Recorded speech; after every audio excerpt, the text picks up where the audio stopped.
Sometimes in a grocery store, it's hard to make the connection between farm and the food. But surging profits in the organic beef industry has led many Americans asking not, where's the beef, but rather, where's the beef coming from? A decade ago, there were fewer than 50 grass-fed beef farms in the United States. Today, the number soars well above the thousands. It's called organic farming, a process where beef is raised without the addition of hormones, antibiotics, pesticides, herbicides, or GMOs. Here at Summerfield Beef Farms in Summerfield, North Carolina, the beef is raised precisely in this way. They have approximately 135 steer here on the farm. The cattle arrive on the farm recently weaned from their mother and begin their diet on grass. Once the cows reach 30 months or approximately 1,100 pounds, they are then ready for processing. The farm slaughters cattle on a weekly basis, according to demand.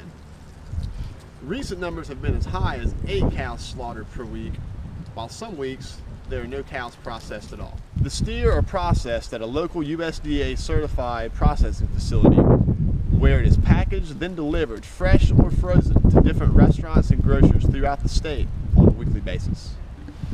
Perhaps you're asking, is the meat really any different? We can begin by looking at what the cows eat. Grass-fed cattle feed solely on grass, which is rich in omega-3 fatty acids, the same hearty, healthy constituent found in fish. Because these fat cows feed on nothing but this grass, it is not surprising they can also be found in their meat after processing. A recent study found that grass-fed beef has twice the amount of omega-3s as corn-fed beef. A typical corn-fed cow eats grain from a trough and is subject to spending the majority of their life in feedlots. Grass-fed cows spend all of their time out grazing pastures. A recent study found that grass-fed beef has twice the amount of omega-3s as corn-fed beef. A typical corn-fed cow eats grain from a trough and is subject to spending the majority of their adult lives in the confines of a feedlot.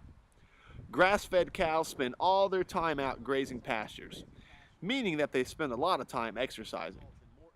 At slaughter, a grass-fed cow may weigh a few hundred pounds less than a typical corn-fed cow, but they tend to be much leaner, which means a leaner cut of meat for you.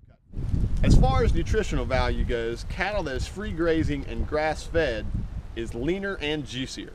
They're richer in omega-3 fatty acids, vitamin B6, and beta-carotene. Grass-fed beef also boasts lower cholesterol and as low as 140 calories per serving. Grain-fed cattle who spend the majority of their lives in the confines of a feedlot tend to be greasy rather than juicy, very high in cholesterol, and their consumption should be limited.